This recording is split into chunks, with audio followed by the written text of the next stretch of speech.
nos dijeron que el mundo se divide en dos, lo que es del Estado y lo que es privado.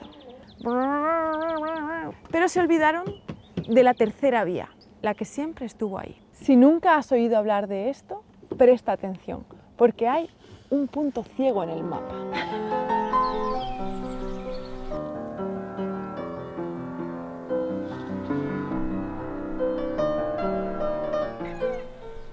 Estoy en una cañada real.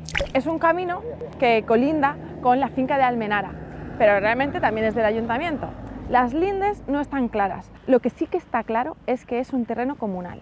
Pero, ¿qué significa exactamente que un terreno sea comunal? Zonas que no son ni privados ni públicos. El dueño es nosotros y la obligación de cuidarlo es de nosotros y el privilegio de usarlo es de nosotros también.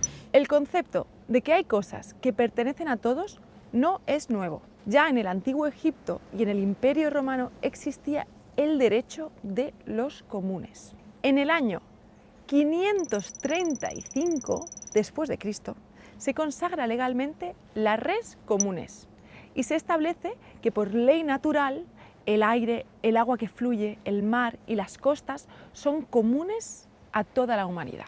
En la península ibérica, el comunal vivió su esplendor tras la Revolución Bagauda en el siglo V, surgiendo como una reacción natural al poder centralizado. De los siglos 8 al 11 se consolidan el comunal de tierras y recursos y el concejo abierto, lo que sería la asamblea de vecinos, y son claramente un modelo de autogobierno autónomo y gestión colectiva de recursos vitales. Yo sé que en el Reino Unido, por ejemplo, todos los pueblos tenían una zona verde en el centro de los pueblos y tenían sus casas alrededor, y el centro de este pueblo es un común, y de hecho en inglés se llama common land, o sea que mantiene el nombre. Y aquí en España también todavía hay muchos terrenos comunes, pero como no entendemos qué son y que son nuestros, pues es muy fácil robarnos estos espacios porque pensamos que no nos pertenecen. Entonces, parte de la actividad que queremos hacer es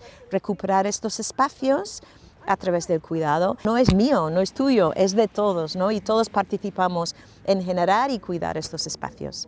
Y tenemos un momento clave entre los siglos XVII y XIX. Por toda Europa encontramos cercamientos y desamortizaciones, donde la aristocracia despoja a los campesinos de sus bosques y praderas. Reestructuraron pueblos enteros a su antojo. Los aldeanos tenían que estar contentos. Y hoy estamos preparando el terreno para hacer unos gremios de plantas en Alcorques. Lo primero que está haciendo, un agujero profundo para hacer que el terreno esté descompactado. Aquí bajo la lluvia, trabajando en la tierra. La palabra alcorque viene del árabe, el árabe clásico, el andalusí, como tantas otras palabras similares, aljibe, alberca. Todas nos están hablando mucho de la cultura popular y sobre todo de la cultura agrícola de retención de agua. Alcorque significa un terreno blando, mullido, como una pocita en la que plantar. Y eso es justo lo que vamos a hacer aquí. Hoy es el gran día. Han venido las asociaciones, los padres, los niños y vamos a plantar juntos en terreno comunal.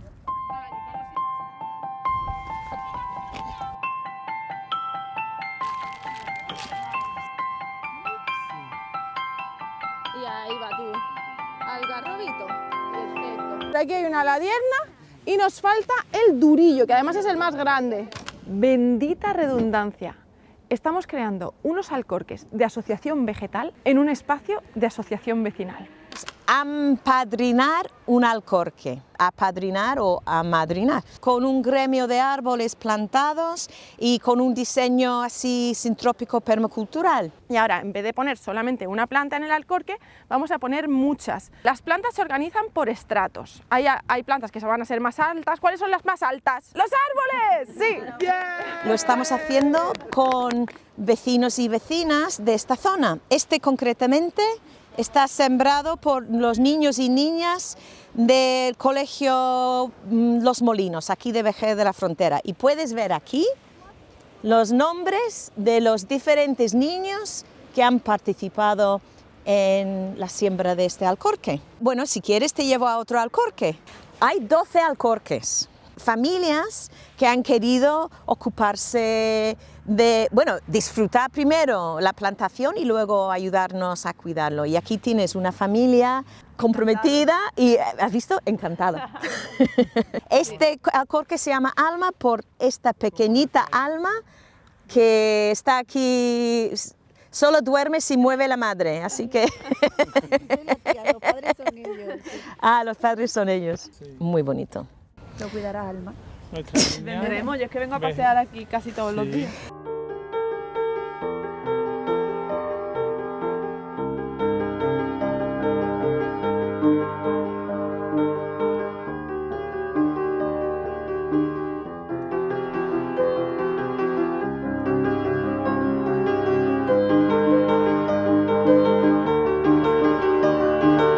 Este alcorque es el alcorque de Enebro, pero le está ayudando la Asociación de Vecinos de la Patronilla, que tiene otro alcorque en otro sitio. Pero estos dos Trabajan. amigos se están encargando a través de dos asociaciones. Entonces aquí estamos activistas y vecinos y vecinas. Un gremio de asociaciones para un gremio de plantas, es verdad. Intentamos promocionar acciones en que todo el mundo puede participar, adultos, niños, niñas, también otras asociaciones, gente muy ecologista y gente que simplemente son amantes de la naturaleza.